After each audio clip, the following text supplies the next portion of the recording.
What's up guys, this is Cher talking, welcome back to my channel. In today's video, let's talk about the new event called Creepy Haunted Show. This is an event coming from the future, and I do believe that's why it's so unbalanced. Here we have only some units being featured. Well, they are the newest from Banner, and also martial arts, heat attackers, and Game Boy SaGa. So, well, if you have boosters from the weekly pack, it's a good time to use them. But here we have two waves, and well, one enemy here has 310,000 HP. That's right. Almost no character can kill this in a single hit. And there's no character that will solo this farming. And there is two enemies in the other wave, and they are not aligning in a column or in a row, so that's why it's so bad for farming. But in this event, you are also getting limited gold pieces, promotion scrolls, and tier materials, so you need to run this event to get them all. There's other stuff as well, like the daily rematch tickets and forging materials. So even if you don't like, come back here, get the daily limited stuff, and then you can go and farm story mode again if you want, because there is still some stuff dropping on story mode. Just skip it here to story mode, and let's check one stage. You still have half stamina and also books dropping every day in promotion scrolls. So it's a very good thing to keep running both events on the same time, and if you want to focus more on the main story, you can as well.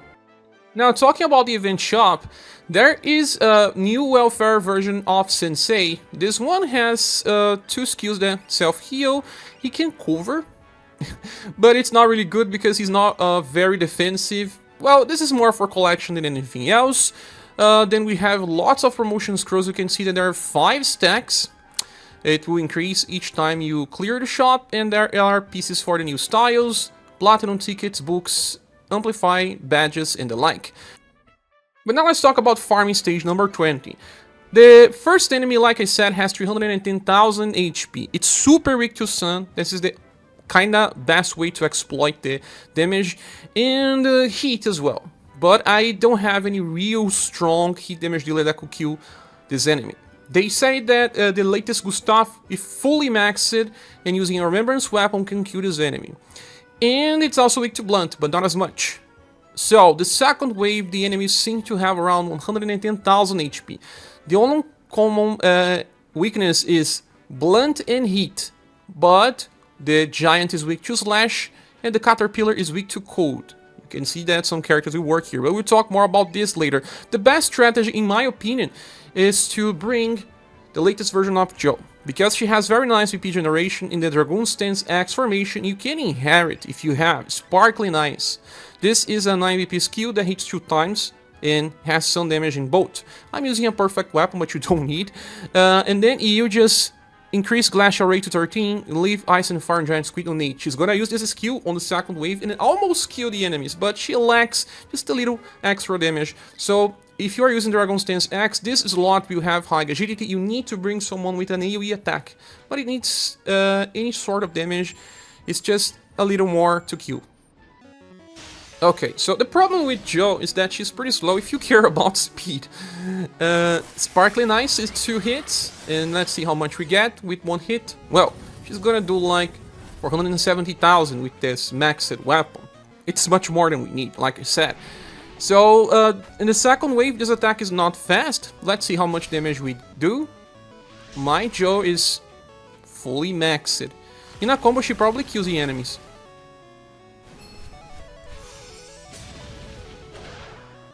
Not quite, but close. But as you can see, she will always need help. The next strategy, you need the Global X version of Silver. You don't need the Remembrance weapon. A perfect forgeable weapon will work, but I will just show how much damage she can achieve. Just leave her BP generation as it is, and then you have to bring So-cho in the back of a Hurricane formation. Because it will just allow you to use a fast attack and no one is gonna interfere. You will not see many combos. But you can also do something else. You can use the Dragon Stance X formation and bring another damage dealer in the second slot here. it does not need to be So-cho, it can be even a martial artist or anyone else that will do blunt damage in the second wave. If you plan on using the Dragon's Dance Axe, even Liam will work in the second slot. And another character works in the place of So-cho is Global X Doll. She also has a fast attack that works so fine. As you can see here, we did more than 380,000. That's why I said that you don't need the Remembrance Weapon. But you don't have too much room to breathe here, you need a very strong weapon anyway. So, So-cho will kill one of the enemies, and now Silver will kill the remaining one. She even got a little more damage because of the attack boost. Morale up, I don't remember. The next strategy brings Galahad, because I know many people have him. I'm even bringing his dedicated weapon. Just leave him as he is. He's gonna use Ice Crush on turn 1 and then Ice Wind on the second.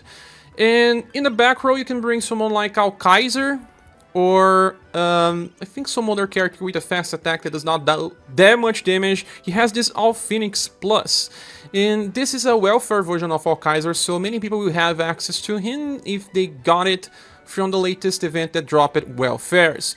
The formation should be Magia Fight, and that will work.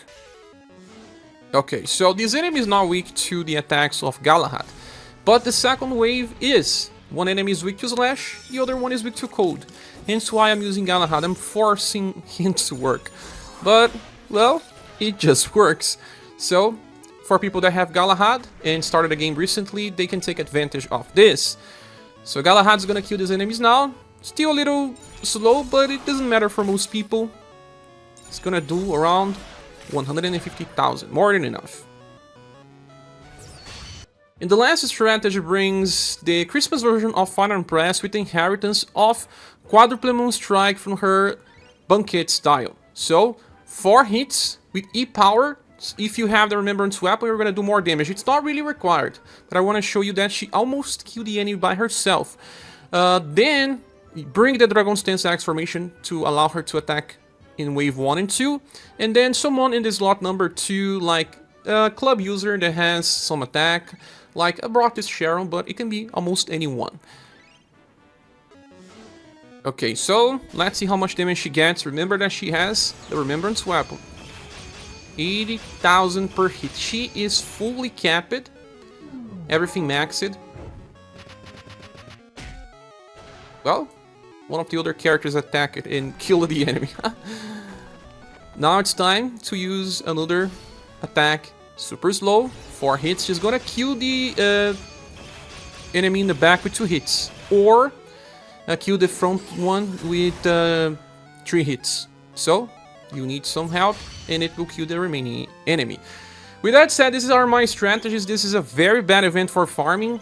We'll get another one pretty soon, so just farm a little here in story mode like I said, get all the limited drops, and wait for the next event. Thanks so much for watching this video. Please subscribe if you haven't. If you want to support the channel, there are links in the description of the video. I hope to see you soon in the next one. Bye.